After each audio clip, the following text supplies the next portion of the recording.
Hello and welcome to When Will It End? It's a movie podcast where we watch the movies, we tell you if they're good. We start with one, we go all the way up from there. At this point, if you're tuning in, you've followed us down this golden road. This road is streaked with burnt fucking rubber. You've joined the family. You've said hell yes to a Corona. You're a part of the family now. I'm Josh. This is Charles. Say hi, Charles. Hi. I gotta say, Josh. Yeah. I'm feeling that was great. We're gonna get into it. We're gonna get into it. But in the same way that I feel after watching Fast Five, I feel the same way after hearing that introduction. We watch other movies. I am emotional right now. I don't think I've gotten this emotional watching these movies. Maybe it's because we're doing this at a time where comfort food tastes even sweeter. Like today, I've only eaten pizza and some Pringles. Today, like I've just been eating the most, staying at home doing nothing in middle school kind of vibe. And, today we watched Fast and Furious, which was, happy to see the family getting back together. Yeah. And I talked about how that movie feels like eating your vegetables. Baby, this is like putting Cheese Whiz on a fucking Oreo. And there's Molly in the Oreo. And there's caramel on top of the Cheese Whiz, on top of the Molly Oreo. Because this movie, maybe it's just like, it's early April 2020 when we're recording this. And I don't mind dating this because how do we not date all of this content generated during this period of time? Yeah. Like it's permanently, it's going to have the stink of this on it forever. But watching this movie tonight with you made me feel like I was being hugged by a very muscular Vin Diesel and held in his arms like a little Brazilian baby reacting to a safe destroying 98% of downtown Rio. Yeah, it's very interesting to I've talked about this before on the podcast. I thought I was too good for these when I was younger, and it's very interesting to sit in a basement by myself, but with Josh, knowing basically having Josh right next to me and just feeling giddy, joyous. These might not be the smartest movies, and maybe they are. We're gonna get into that, but what they do is they create a sense of space that is so lived in, so real, so beautiful. All the characters are. This is when the family starts, and I understand now. You might have disagreed with me before, but this is the feeling that everyone feels when they think about these movies, and I think it is very different than the first four. No, you're absolutely right. I want to make a whole new category. We've been introducing some new features to the show, giving it the title of MVP to different people in the movies. This is one of those movies where it's this is the whole reason we're doing the show, is because if you stick with these things, once in a while, they just take your breath away. And, people give Infinity War a huge amount of well-deserved credit for being this incredibly satisfying way to bind together a disparate universe into one incredibly, reasonably emotionally motivated, overarching plot that it really is satisfying and gripping. But you watch this movie, which came out in 2011? Yeah, 10 years, 10-year anniversary of the Fast and the Furious. And this is such a monumental accomplishment where at this point, if you've watched the first four, they bring it all together. All of it works. Everyone has a game that they're playing, and everybody gets a little slice of the cake. Yeah. It is just excellent. I think it's better. It's better than, not better. It's hard. I think this is, to me, more of, even though it has more characters, it feels more like a Guardians of the Galaxy sort of vibe, where you have all these characters coming together to do one thing, but they all, as you say, get a slice of the pie. I said cake. You said cake? I said cake. Fuck. I don't know. I don't think I want a slice of the cake. I'm a pie guy. I like pie. I think I like pie more than cake, but if I'm here for cake, I want cake. It's hard to get a good vegan cake. I have yet to make one. I have really yet to taste it. Pies, though. Pies are very easy to make vegan. Well, pastry is pretty flexible like that. And, again, your best pies. Did I ever tell you the pie story about my mom? Not sure. We're in Oregon together, my whole family, on a rare full family trip. And we're in the redwoods or whatever. Maybe not redwoods. There's some fucking, I don't know. They're trees. They're big trees. I don't know. Yeah. I'm not a treeologist. What's an arborist? An arbor? An arbor. Yeah. I'm not an arborer. Okay, we're driving south of Crater Lake. Crater Lake was amazing. I loved it. And we're passing by this place where my mom goes, when I was a little girl, we came to this place every time to get this pie, this boysenberry pie. It's the best pie. No, huckleberry pie. Better get it right. I'm fucking up. I'm fucking up right and left. I'm so sorry to the Hartley family right now. And she's like, you can't get this pie back east. I love this pie. It's the best in the world. Now, here's the thing about my mom. Very healthy, very fit, Sure. kosher. Yeah. Takes her diet very seriously, eats a certain way. I, at the time, was vegan. And we go to her favorite pie shop as a kid. And she's like, Josh, you have to have this pie. And I'm like, Mom, I don't know what's in the pie. I'm going to pass. I don't want to be rude, but like, I don't want to eat something that's going to make me feel like shit. You passed on Mama's pie? I did. Wow. And she goes, no. I'm sure that it's probably vegan. I cook with vegetable shortening. It's probably Crisco or whatever. And I'm like, Mom, just enjoy the pie. Don't worry about me. I'm fine. She goes, no. I gotta, I'll ask. I'm like, Mom, don't ask. That's perfect. Just enjoy the pie. Yeah, no. I'm glad she asked. She asked. Yeah. Do you know what was in the pie? Butter. Lard. Oh, God. The reason she liked the pie so much was because the pie was made out of lard. Yeah, people love that animal shit. This was very sobering for my mother, and I regretted not eating the pie. I just should have shut the fuck up and eaten the pie. As a vegan now, I fucked up. I feel like I probably just would have eaten the pie. Sometimes you just like, that being vegan is more than just like being very strict. It's more just a lifestyle. And sometimes, for the sake of Mama's pie, you just eat Mama's pie. You eat the pie. Yeah, you just eat fucking Mama's eat pie. it. Well, the thing is, sometimes in life you don't eat the pie. Other times in life you eat the pie. That's true. That's a very good point. And I think what you were trying to say before is that this movie, we all eat pie. Everyone's eating fucking pie. Who cares?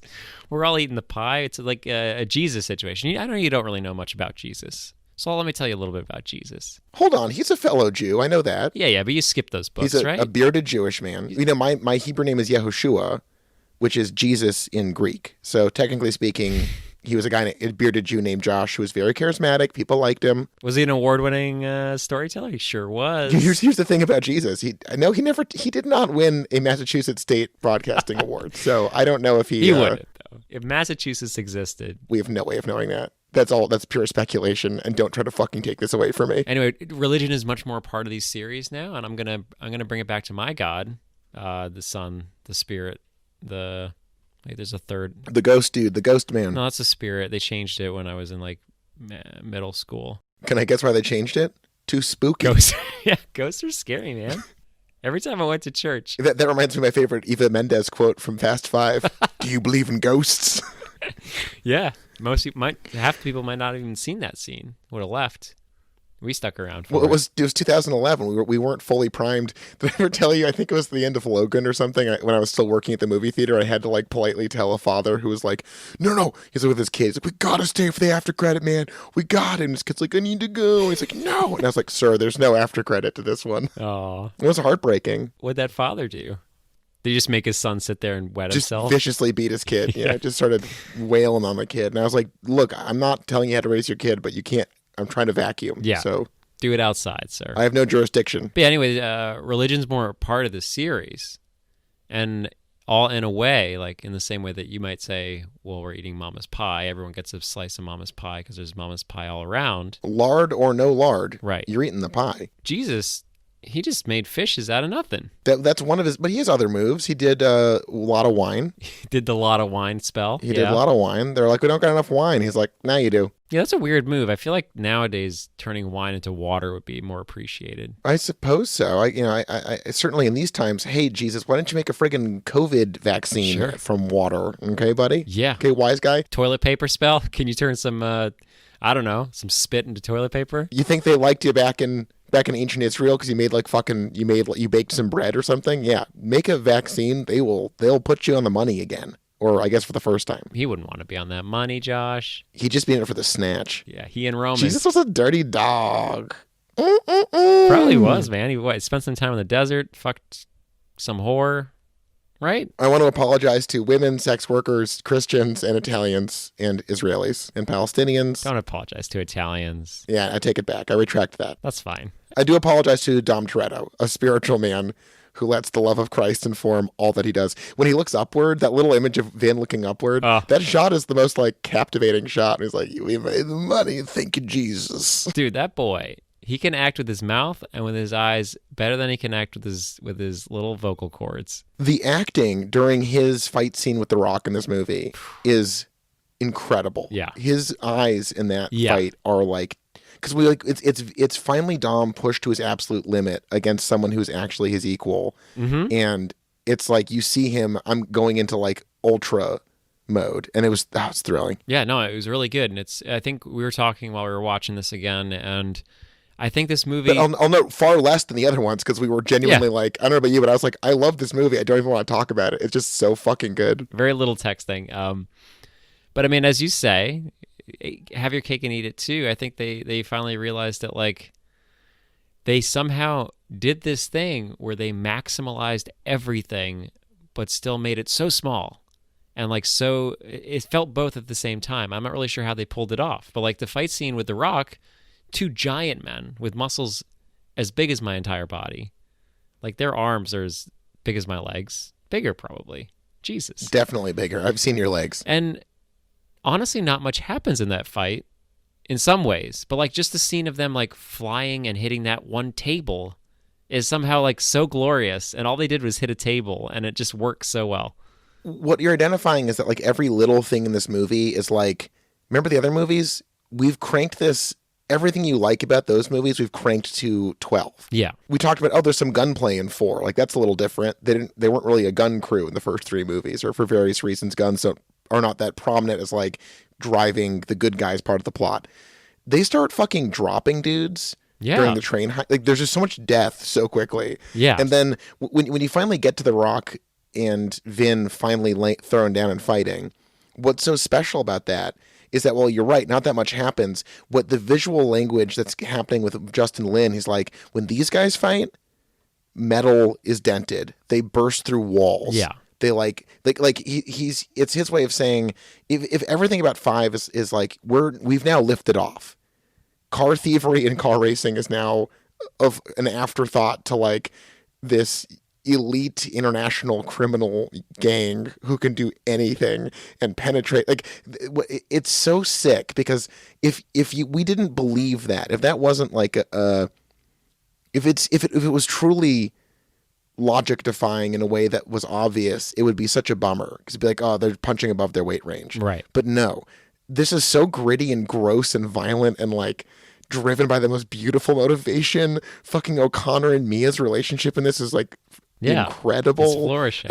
It's just it's almost the impossible what they pull off in this movie. Yeah, and I think they did something that was absolutely brilliant, which was to set up a race and then deny it to us. And I think that's like, those are the things that they're choosing to do now, where they have gunfights, they have brawling, they have parkour. They still have like a lot of these things, but they're amping those things up, and they're realizing that we want to give these people the party that like, this is still here.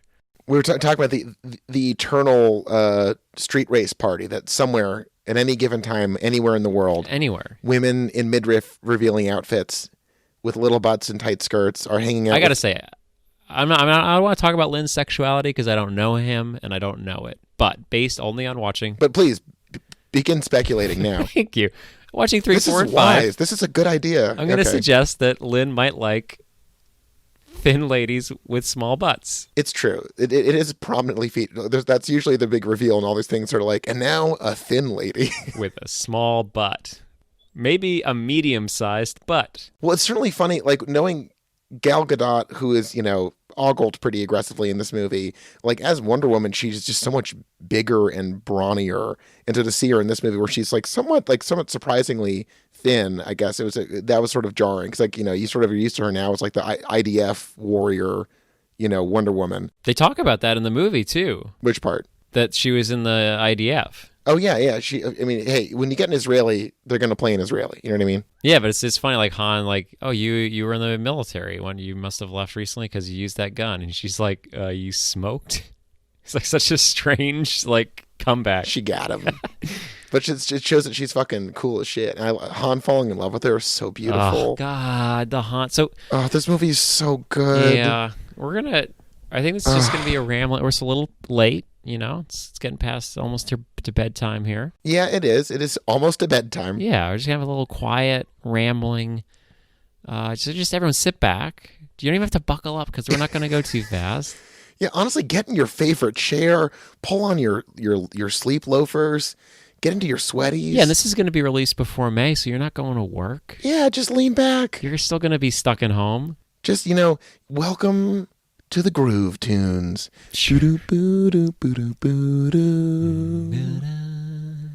Fast 5 is the greatest movie of all time, and I would watch it every day. I hope I can sync that up right. No, it's probably good. just remix it. We'll cut the episode short. Just fuck that up for a while. Lay it down pretty hard, and then we'll get out of here. This is. I just feel like here. I don't want our listeners to think that this is going to be boring or rambling. I think it's going to be exultant because we've climbed the mountain, baby. We're at one of those moments where we can stand on a peak and say, look at everything we've gone through to get here. We made it to the top of the stack. Yeah. And I know there's literally 4 more movies coming, but this is just it's such an accomplishment. And I think about, of all the franchises we've done, this is the first real culmination moment, I think. Because in so many other series we've watched, it's been either, like in Maze Runner, it's like, well, they already wrote Maze Runner. That's going to just end. And that's just like a well-told pop young adult fiction story. And also with Maze Runner, it was, it's the same team the whole way through. It's one big story that they've cut into 3 movies, basically. So yeah, that one's, even though it's amazing, it doesn't have this moment that you're talking about. Yeah, and maybe existentially speaking, the underwhelming Shrek Forever After tries to get to this point of reflective nature on the whole series to date. Or there's some of these movies we watch that have tried to get somewhere. Obviously, the end of Gore Verbinski's Pirates trilogy is the climate, but that's incomprehensible. It's delightful, but incomprehensible. I would say Pirates 3 is the closest you're going to get in another series to something like this. But it's not quite as, because it's earlier. Like having this be the 5th one, really gives it that we earned this, we've built this, we've watched this, we now are a part of this, and we deserve this. Much like the cars, which are prominently featured in these films. Which cars? There's some it's the fast ones. I don't know. The ones go.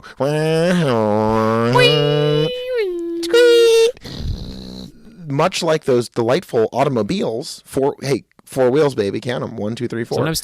Sometimes 2, and then with the big rigs, maybe 18. More. Who knows? Much like those gas and sometimes electric powered vehicles, this series has zigged and zagged. At the end of 3, you're like, when is this happening? Who are these people? And where is it going to go from here? By the end of 4, you're like, okay, we've just managed to cap off all the events of the first movie, but where does that leave us? There's been almost no. Even after the first movie, it's like, where does this go? We finally got somewhere. Mm-hmm. And that's crazy. We really arrived somewhere. Because you look at the Terminator series and we see the entire worldview of that series get ping-ponged back and forth between people in an effort to rediscover itself over and over and over again. Or in Shrek, it's how many pop culture jokes can we get into this one or whatever. And so, I don't know, I feel like we've really made it to a critical moment in franchising history. Yeah. This is a real movie. And I mean, we thought this was going to happen. We chose this one. We've been this is a big one. It's the longest one we will have done at this point. And I think in 2011, everyone, even if they didn't really like it, sort of recognized Fast 5 as a new thing. Oh, it's definitely a moment. And, this definitely was a huge commercial hit. I think it was a pretty big critical hit too, which is interesting. This really, I think this won over most people. And it's funny because I think it's so easy to look at these movies, and especially a movie as genuinely ridiculous as this, and just, be glib or smirk at, try to pick at what's silly about it. And it's a very silly movie, but genuinely having watched these movies in sequence, it all rings true. Even The Rock in his performance, where he's, the newest to the party in a lot of ways, I love his performance in this. He's great. Oh. He's not in full hammy rock mode yet, where he's really, giving it all with his character. He's not really fully branded, I guess, as much as he is today. Right. And it's so refreshing to see that. I'm just astonished. I forgot how fucking great this is. The fact that Dom rejects Giselle's advances in the movie before this, but in this movie, the way that they visually tell the story of him falling in love with the Brazilian cop, that was beautiful. It was so good. Yeah. And the whole thing going back to get Letty's necklace, and man, it's the parts that are tender and told with delicacy are really marvelous. And in the last movie, I was watching the clock, and as I told you, I checked the time only when it like froze up for a minute, like an hour and 50 minutes in. And it's the longest one of the series so far. An even bigger praise is Josh texted me. We were texting in the beginning, and Josh said, I'm going to have to take a pee break. Mm-hmm. So I will let you know when to pause it. I didn't want to surprise Charles. Listeners, no pee break came. No. Josh just yeah. I don't know what he did with his pee because he has to pee a lot. But well, I did pee and then drank it just to take care of that as a problem, and then I just refilled the water glass with more water, so it's fine. So you didn't just piss right into your mouth in like a arc? No, I peed into the glass, chugged it, just to like I didn't want to worry about it, like spilling it. Yeah, I would worry about a glass of piss. Oh, it's like a Chekhov's glass of piss. So then I just ran back into the bathroom, filled it back up with some water, came back in, only missed like 5 or 10 minutes of the movie. It was great. So you still left the room? Yeah, I did leave the room. And still missed about 5 or 10 minutes of the movie. Well, but it was a water break, not a pee break. Okay. Yeah. So where'd the safe come from? What was that all about? What's safe? What are you talking about? Yeah, that's a you joke. Fucking dipshit. Yeah, it's a fucking joke. Google joke, you fucking piece of shit. All right. Okay, joke. so I want to share a quote from this movie. So one of the best things about this movie is that the gang is truly, the whole fucking crew is here. Tej is here. Roman is here. The guys from the last movie, who I don't think were ever identified by name, are back.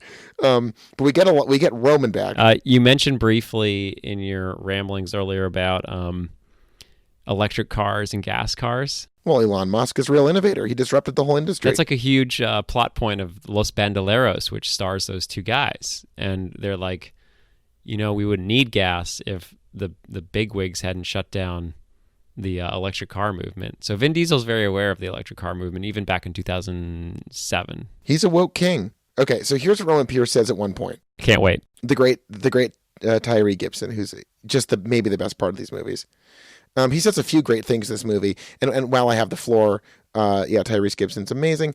$11 million sounds like a whole lot of vaginal activity to me, is one of the great lines of American cinema.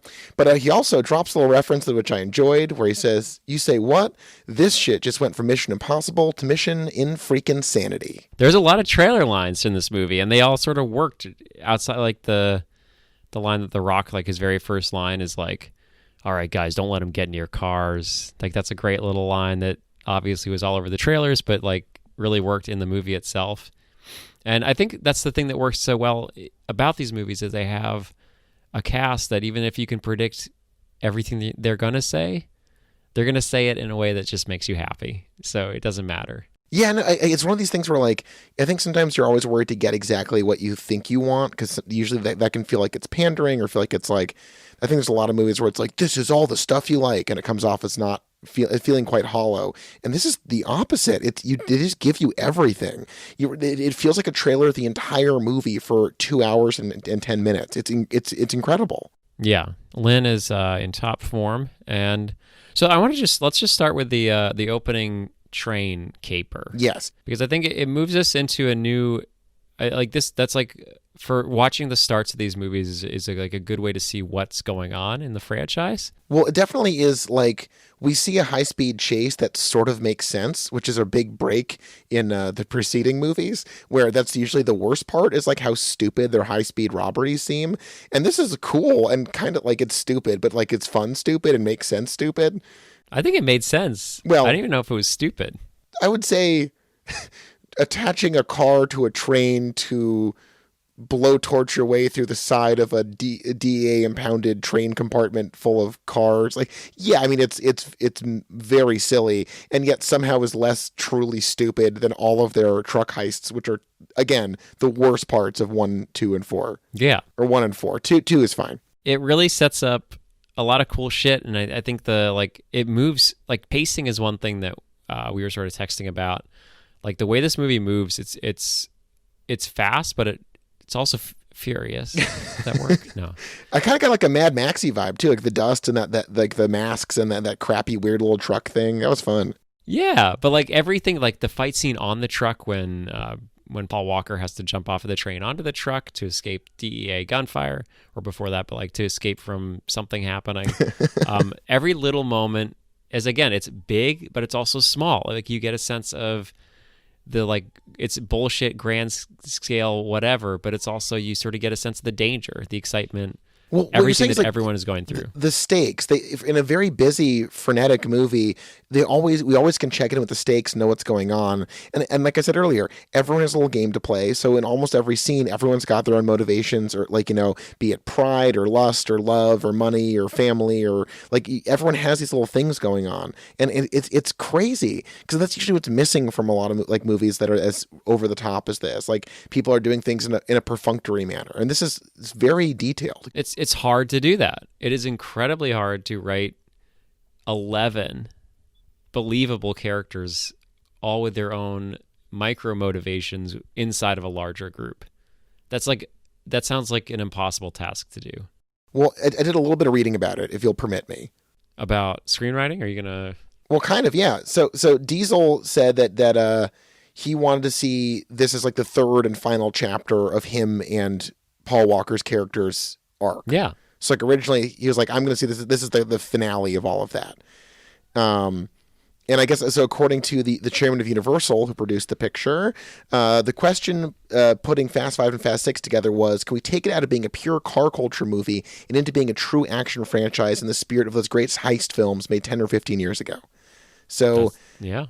They clearly went into this with a very specific plan, and I love that like Dom is like, well, Dom, look at me. Vin is like, let's close out this story with like a full trilogy vibe, closing a chapter at the same time in the same film as the studio behind it saying, no, we're gonna fucking launch this off into the next stratosphere. I think that's so interesting. Like that's cool. Yeah, because it does, and I think that's sort of what we're talking about. Like, it does both. It has this small. Everything is very, it's in its place, and you can sort of get a sense of everyone and their stakes. But at the same time, all this crazy bullshit is happening around them. And I think that's what we were missing from 4. We were missing from 1. We were missing from 3. And I don't know if we were missing it from 2, but it's like 2 is still small. Well, I mean, two is like a movie about two friends, and it's beautiful. It's like a really beautiful buddy movie, and I think it's really cool that Roman gets a whole movie with just him. When Roman shows up in this, it's so lovely and so nice. I can't stress enough how important Roman is to this movie. Yeah, Roman, like, you realize that that's why 2 worked. Like, Paul Walker's great. He knows how to smile. He knows how to laugh, and he knows how to like look stern and do shit. But like Roman, without Dom, Paul Walker, like he's sort of like me, I think. I could never do a podcast by myself. No, you do a terrible job. But let's imagine other characters delivering the aforementioned Roman Pierce line. Which one? $11 million? Sounds like a whole lot of vaginal activity to me. The Rock. And that was supposed to be Vin. That was fucking terrible. Yeah. $11 million? Sounds like a whole lot of vaginal activity to me. Gal Gadot. No, that's supposed to be Paul Walker. Oh, okay. Okay, here's my Tej. Ready? No, I'm kidding. Thank you. Yeah, you're welcome. Okay, so we talked about how it's a small movie, but there's also some figures attached to this that are pretty insane. So this is crazy. So there's the legendary scene where, if you shoot a movie in Rio de Janeiro, they didn't really shoot in Rio de Janeiro. They shot it in Puerto Rico because they got a better tax incentive, despite all of the shots of Puerto Rico. That Big Jesus. They shot that 3 times, right? They shot them an absolute insane number of times, but here's okay. So Walker and Brewster make multiple takes of the conclusion of the scenes. The big jump at the end of that, when Mia and O'Connor jump off the thing. Yeah, they did multiple takes of that jump, which sounds fucking terrifying. Yeah, that's a 30-foot jump. In total, the production employed 236 technicians, 13,145 extras, and generated almost 17,000 room nights at hotels. They spent $27 million in Puerto Rico shooting that part. Wow. Yeah. All right. Well, I guess Puerto Rico has usually been mistreated by the continental U.S., but I guess they got a little payback here, though probably didn't go to. Yes, by depicting it as a legendary slum. But they shot it in Puerto Rico and some in Atlanta. So when I was accidentally on the set of a Fast and Furious film, it was in Atlanta, which is a whole other story I'll save for that movie. Wow, cool! I can't wait. Well, before we move on from the opening, I do want to talk about the difference between the jump in this one and the jump in 2. And I don't know if there's been any other car jumps yet, but like the way they use this idea of a flying car. And in the second one, it's flying towards something. And in this one, it's just like flying. Mm. And it's like almost more intense that it's not like trying to jump the bridge. It's not trying to jump the canyon. It's just jump. It's not trying to land on a yacht. No, it's just they're like, what? Fuck it. This is their only choice, and we're just gonna drive into the air. Yeah, And it's pretty magical. It's like still in that middle ground where it's using reality to limit what these people can do, but also show the great extent that they're going to go to just fuck around in cars. and that one shot of Paul Walker getting ready to launch himself off of the car in midair as they hurtle towards the water below is fucking awesome. Yeah, it's amazing. It's like so well shot, having him grabbing the back of a car while it's flying off into nothingness, and both of them look perfect. They really do. God. Perfect man. Perfect One man. of them's dead. Yeah, rip. It is really hard to watch this knowing how Paul Walker died. It's really heartbreaking. Yeah, it's that's why, I mean, we're not going to talk about this now, but 7, it's going to be a tough one, man. I watched the fucking music video for that song in 7, trying to prepare for a karaoke session. Started crying. Wow. It's going to be bad. Yeah, but I think what's beautiful about this movie is that I think I can really remember almost every moment of it. Like, it's visually speaking, it's so striking and so confident. And I love that even after the train heist, when they're like hiding out down in Rio. No, is it before that? It's before that. When Mia and, when we open on Mia and O'Connor going down to meet up with Vince in the favela, that whole bit is shot like it looks like bold and powerful and authoritative. Like it's not like, it doesn't feel like a pop, like a, it transcends a blockbuster in that moment, and it sort of feels like the same sort of serious face that Marvel put on for Infinity Wars, or maybe Fallout from the Mission Impossible series has a bit more of the like, we're gonna do like a movie, and then the gravitas is there. Yeah, definitely. I think it's probably the best shot of all these movies so far too. I mean, I know it's probably got a bigger budget than everything, and they've had a lot more practice, but I think this is the thing when you're getting late franchise, but you have Justin behind a whole bunch. He can like really line these up and really do what he wants to do. Yeah, and you can sort of feel that. It's really, I don't know, the assembling of the team moment.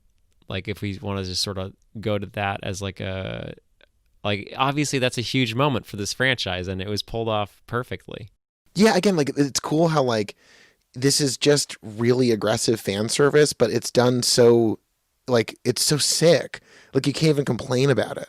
Like by the time it gets like, we're gonna need a team, you're just like, you're gonna need a team. You got to get the team together, and it's so delightful.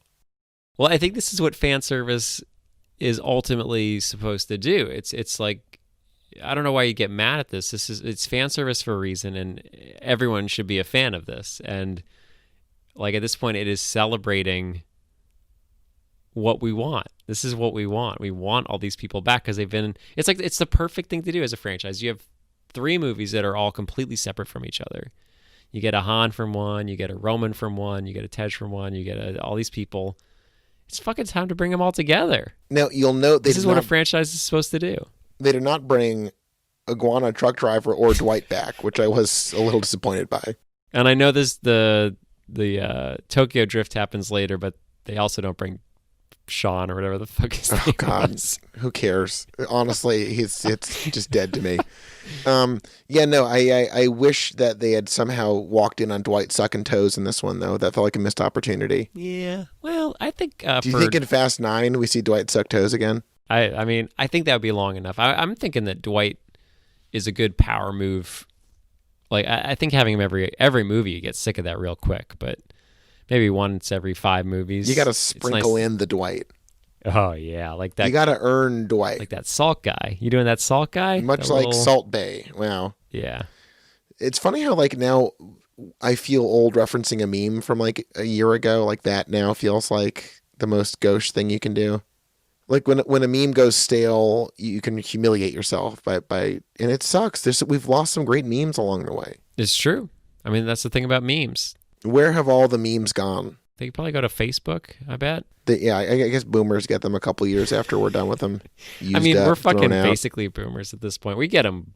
Like, I don't even know what are they looking at? TikTok shit? What do youngsters look at?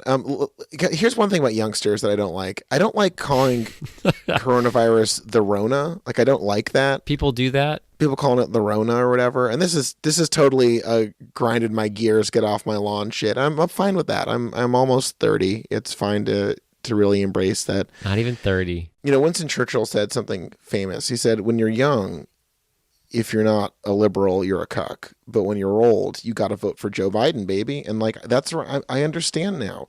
Look, it's not about voting for things you want. It's about stability. It's about keeping our system moving, chugging along, baby. We're doing great. Like, why stop now? You want to throw it all away because some little Jew from Vermont? I mean, come on. Get out of town. So here's what I'm saying. Don't call it the Rona and just vote for Joe. Just sign up for joe.joe.com, votejoe.net. And whatever it is, he got them all. I don't know. His team got them. He's got them. Yeah, votejoe.joe. Those are the facts, Jack. And you got to just get on the Joe train and stop calling it the Rona. Look, Joe might have sexually assaulted a few people. Look, is he a rapist? Probably. Why stop now? Why stop now? Your parents all have Bill Clinton. Yeah. So let's just, keep a good thing going. This is going to be so fucking great. I'll tell you one thing. This does make me miss George W. Because say what you will about the architect of two wars.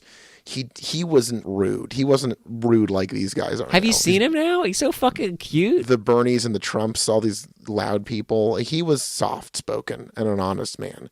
Yeah. Did millions die at his bequest? Yeah, requests. Yeah. I'm not sure he was honest. He was honest. And he probably wasn't a rapist. Like, he's never been formally accused of it. That's true. Unlike Papa. You're right. He just probably stood there and watched. He definitely vibes that way. Wait, W? Yeah, W definitely vibes this like voyeur cuck. I think he likes getting his balls destroyed with stiletto heels. Just like ravaged, just torn up. I don't even know. I'd love to ask him these things. We should get him on the show. That's the most impressive fetish, because if you even come close to hurting my genitals, I'm extremely alarmed. Yeah. Like even the vague threat of that, and I'm done. I'll give you anything you want. Just don't hurt my testicles. Yeah, I think your dog kicked me in the dick that one time, and it fucking sucked. It's terrible. Yeah. Like, whenever you get hit in the balls proper, you flash back to the last time it happened, because it's always the worst thing that's ever happened. Yeah. And I think about if you're one of these people who is just completely fine with your genitals being smashed, why aren't you, like, you should fight crime, right? You should become a vigilante. You fear nothing. Get this, you should fucking join Fast Five people. Do you think Dom is, here's my thing about Dom. Do you think he seems like a very thoughtful lover? Yeah. Like a methodical, thoughtful lover? Oh my God. Checking in. I feel like he's probably pretty vanilla though. Like maybe into like, I think he's like a real eye contact-y kind of guy. I get a real eye contact-y vibe from Dom. Also, I'm not sure. I think Dom, probably only fucks to have children. He is a staunch, I guess we're led to believe a Catholic because he crosses himself. A lot. Yeah, he does the dinner thing. What is the dinner? Saying grace. Though he forgets to briefly in this movie. But yeah, so I sort of get him as a very soft, gentle lover only to make babies. Right. I feel like because we know that Brian has this like double life that he leads, I think he's down to get weird as shit in the sack. Like if like him and Mia vibe, like, okay, they're not like, I don't think it's like full tilt, but like they're into some like they'll go a little crazy every now and then. Yeah, and it might be just from the first scene we see her in one where she looks a little unhinged driving that car, and like that was for me her best acting moment in the movie, and it like really got me into her character. I think she's got, as we didn't talk about it in the last movie, but it was in the last one. Dom's all about 20% angel, 80% devil. Oh my God, yeah, we forgot about the ratio. So Mia, who knows what she is? Does she like 50-50 with Brian? Brian seems more 80% angel, 20%. But that 20% devil's there for sure. Yeah, he likes it up the butt. Yeah, I was about to say that. You can tell he's like definitely is switch. He definitely is a switch. He's like, sometimes I want to get pounded out. That's my life. And good for him. He's got that cool energy, man. And this is like, Paul Walker looks so cool in this movie. They figured his hair finally. I think it's the best hair Brian's had so far. Oh, can I read you some trivia about his hair? Oh, please, Charles. Please regale us with the hair tale. Wait, I don't know if it's in this one or the last one, but apparently, I think it was in the last one. Fuck, I forgot to bring it up. You piece of shit. He went from blonde to brunette, and there was like a full paragraph article on IMDb about that in the trivia section. But you know what? That was for last movie, and I forgot to mention it. So fuck me. Well, that was a good. Can you apologize to everyone, starting with Paul Walker? Actually, I've never done that. Apologize to a ghost or apologize in the show? Well, I've never really apologized. I don't believe in it, but you sometimes apologize to people, and I make mistakes sometimes, and I'm an adult. I know when to own up. Shut up. I'm going to try it. Okay. Sorry, Paul. Yeah. Sorry, Vin. Uh-huh. Sorry, Justin. Yeah. Sorry, Josh. Okay. Is that okay? That's it? It's a little short. Okay. You do what you feel comfortable with, okay? Those 4, they deserve it. And I'm sorry, Han. Oh, shit. Here's some trivia. Okay. Fuck you. I got some trivia. Fuck you. So the scene where they pull up, they got bags on their head in the car, and then The Rock's like, look at their faces anyway. And then it pops up with a facial recognition of their bagged heads. Mm-hmm. Do you remember that scene? I do. They run a classic, like, run it through the filter that takes things off of things. When Han shows up, guess what his name is? What? Just Han Solo? You got it, baby. Oh, that's crazy. That's from the guy in the Star Wars movies. That's the guy there's a guy in the Star Wars movies named Han Solo. Guess how it's spelled? Wait, how's it spelled? Seoul, like the city, hyphen, O-H. Wow. Han Solo. Something for the fans. They're like, let's sprinkle something in for the geeks at home who are pausing their Blu-ray. We just gave them a little treat. A little, like that salt guy. Yeah. Oh, shit, I just did that thing again. Fuck. It's bad. You should apologize. Looking Sorry, some boomers. more behind-the-scenes stuff. Okay, so this is pretty incredible. The guy, the stunt driver driving the actual vault during that thing, yeah, I guess occasionally would accidentally hit the vault, creating a shower of sparks that they then used in the movie. Great. Which just sounds terrifying. I texted you while we were watching it. Like, that brought back flashbacks from T3, like in the way that it's. We talked about this with the third one, Tokyo Drift, where real shit is good. Like, I don't know, CGI is definitely taken over, and it's in part of all movies now, basically, unless Quentin Tarantino's directing.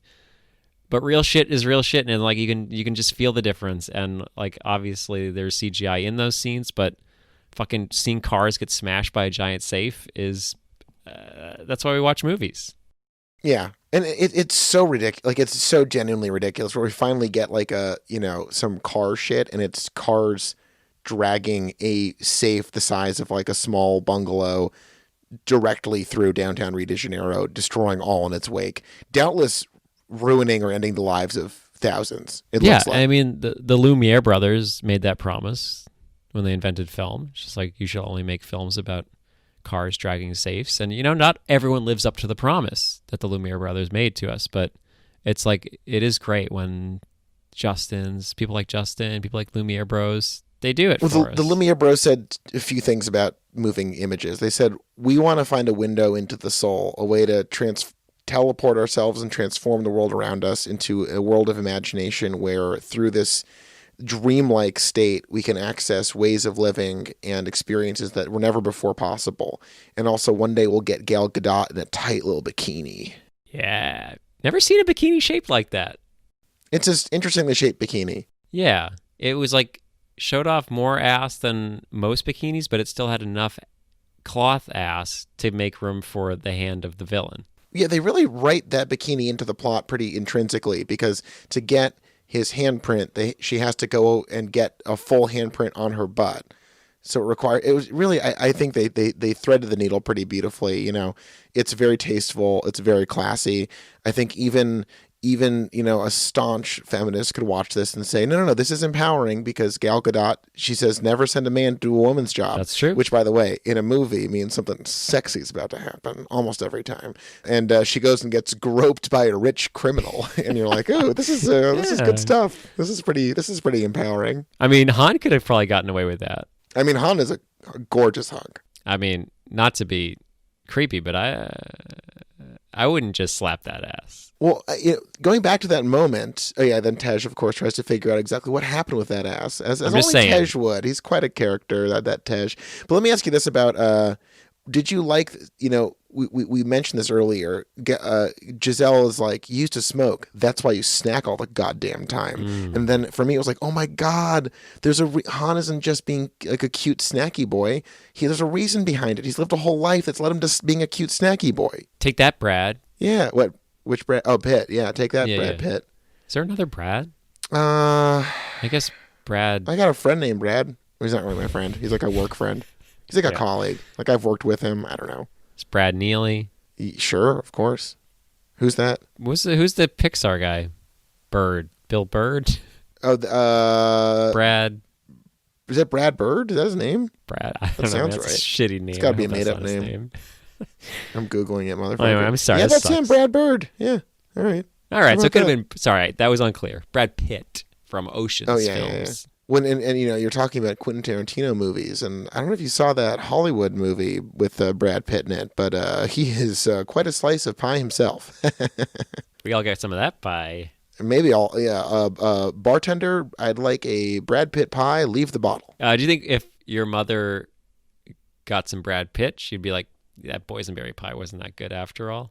That fucking dog shit next to this Brad Pitt pie. Holy Yeah. shit!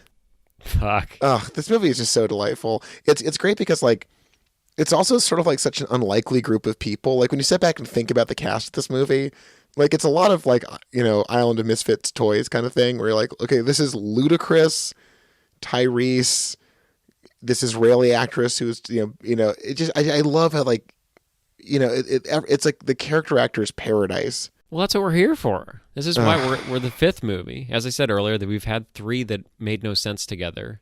This is the moment. They bring it all together, and it's like, yeah, none of these characters should belong together, and somehow they do. Like this isn't forced. This isn't like, oh, I wish some of these people would go away. Like this is a team, and this is the fucking family. That like when they do the fucking family scene, it makes sense, and like this is the time to use that word. Yeah. No before, like it didn't make sense before, and this is like we're all here now. This is the family. They nailed it. They figured that out.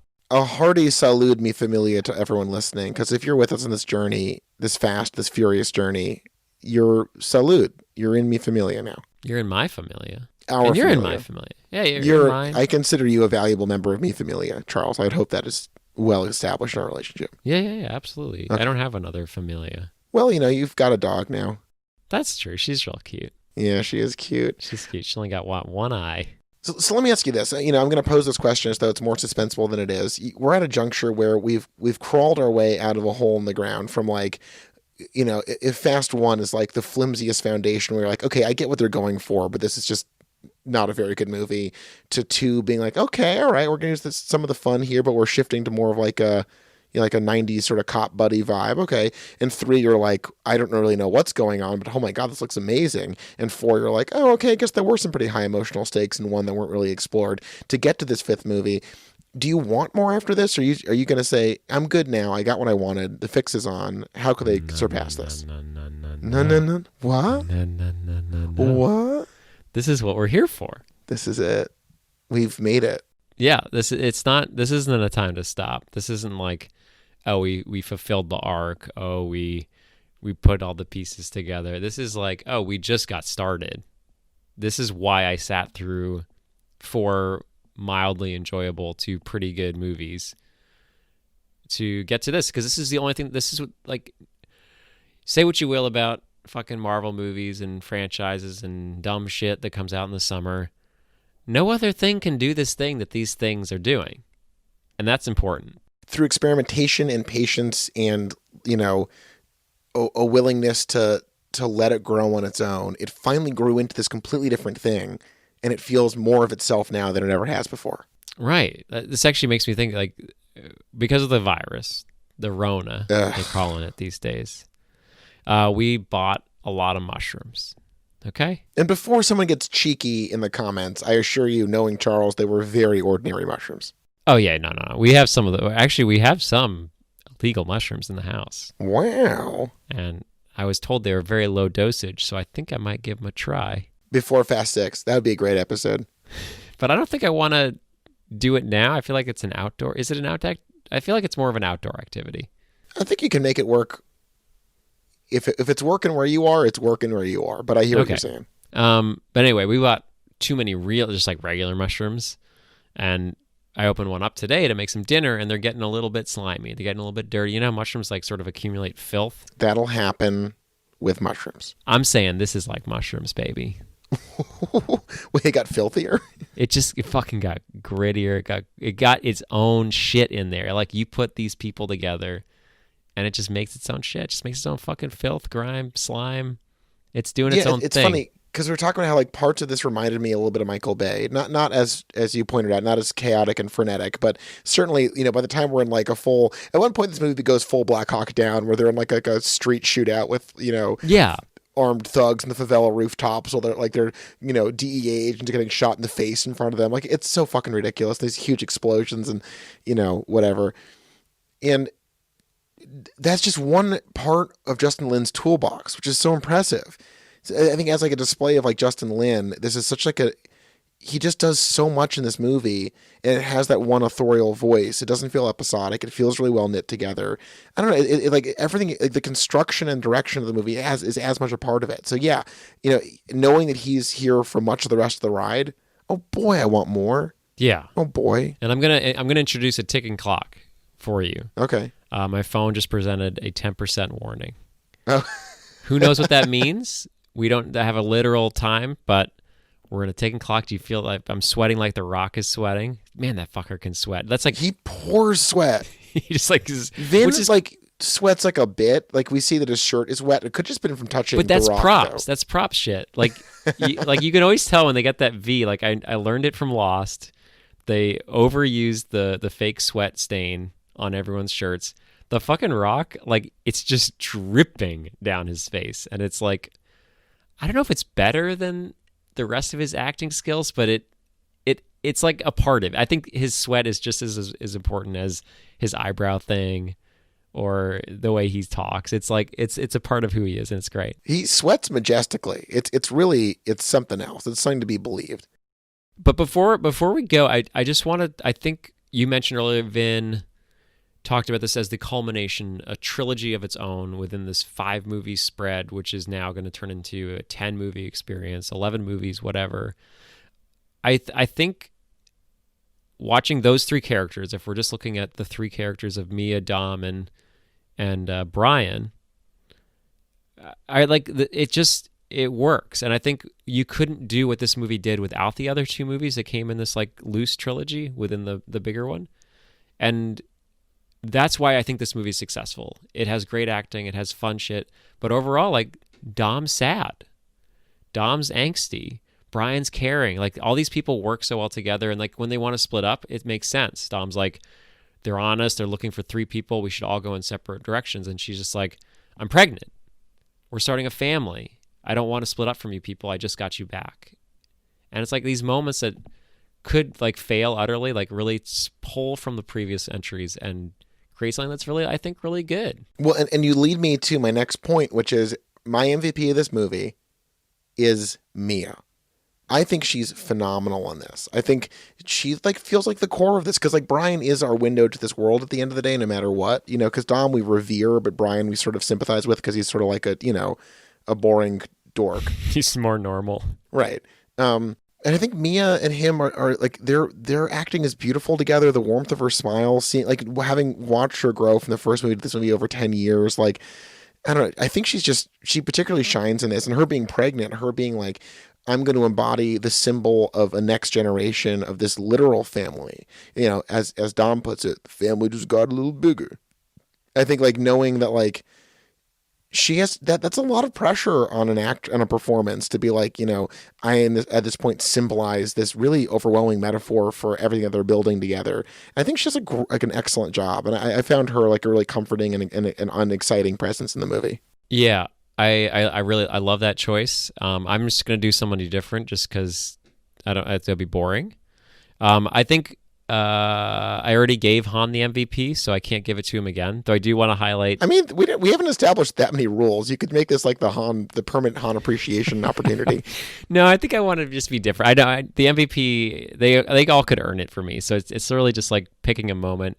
I gotta say, the moment where she's like, they're driving in Berlin, going real fast on those fast car roads down there, and she's like, I thought you wanted to go to Tokyo, and he's like, maybe later. And it's just like... And he goes, we'll get there. What a use of franchise. To like, we already killed him off. And like, it's just really good. That's really good filmmaking. Yeah, it is genuinely Baroque and strange how they manage that in this movie. It's impressive. But I'm going to go out and give my MVP to The Rock. I got to. Man, when he shoots the main crime lord in the head and is like, that's for my team. I don't know. Just like it's a thing that you rarely see happen, like cops doing bad shit. And it's so hard to imagine that, like, it's a stretch for actors to actually like imagine a cop doing a bad thing. Yeah, and it's like I like that The Rock, who's he's happy. He plays good guys most of the time. He got his fucking hands dirty. Got his hands dirty. Like a good fucking, like a real cop would, like fucking just murder people for no reason. Well, it's this seductive environment of a Dom Toretto where everyone's greatest values are like challenged by the pure expression of love and family that he represents. Yeah.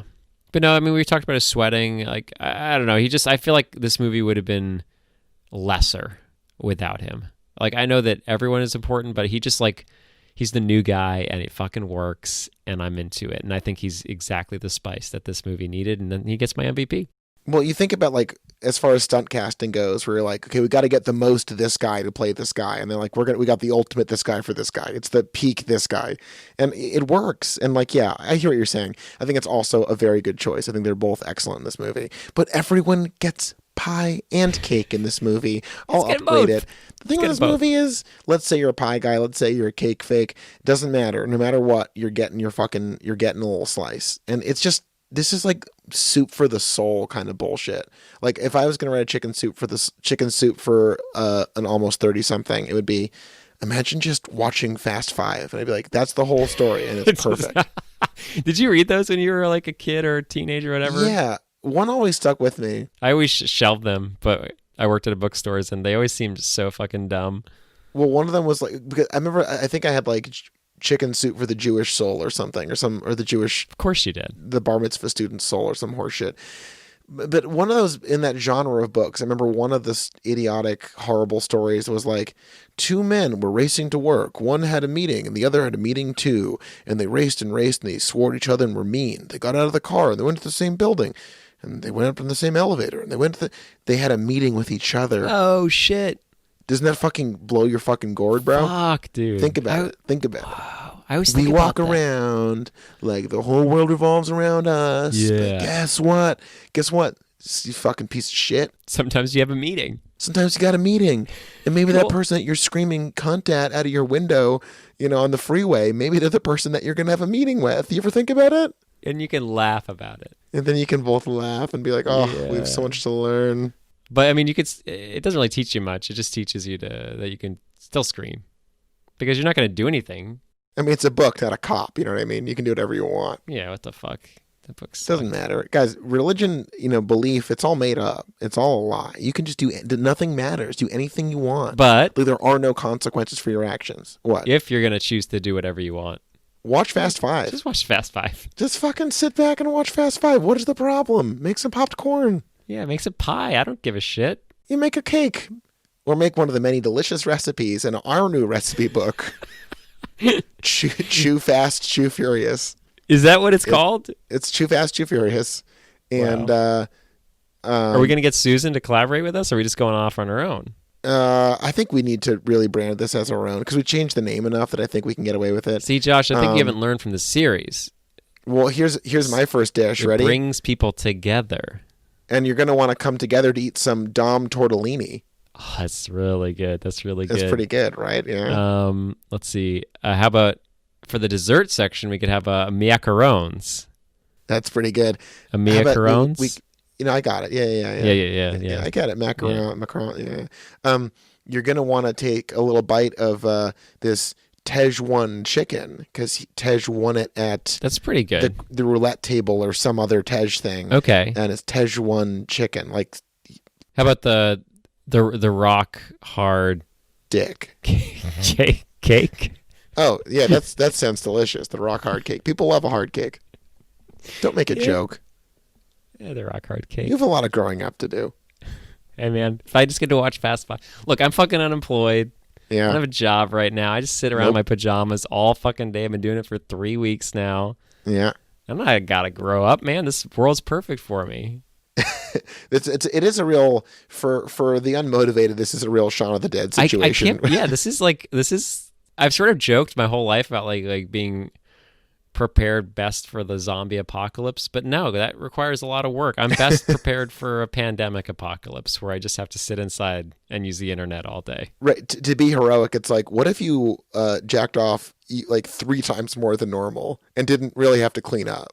Yeah. And it's like, I guess I could, suck it up and do that. It's like really brave of all of us to do this. Yeah. We're fucking doing it, man. We're doing the hard work.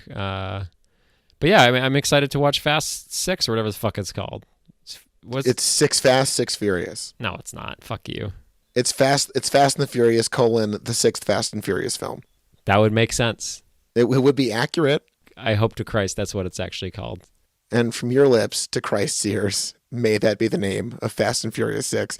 Thank you for listening. Please stay inside. Don't touch anything. Well, hey, Josh. Wash your hands. We don't have to date the podcast really, but maybe, I don't know if I might have to cut that out because maybe when this is released, you don't have to do that anymore. Or are you just saying generally just stay inside from now on? No, yeah, this is not specific to the coronavirus. This is regardless. It's if scary you're listening out to there. this show, you're not equipped for the world. Yeah. It's time to just throw in the towel. Yeah. Be like Move me. back to the basement. Yeah, be like us. Just give up. Okay, Charles, let's zoom off to our next episode. Vroom, vroom.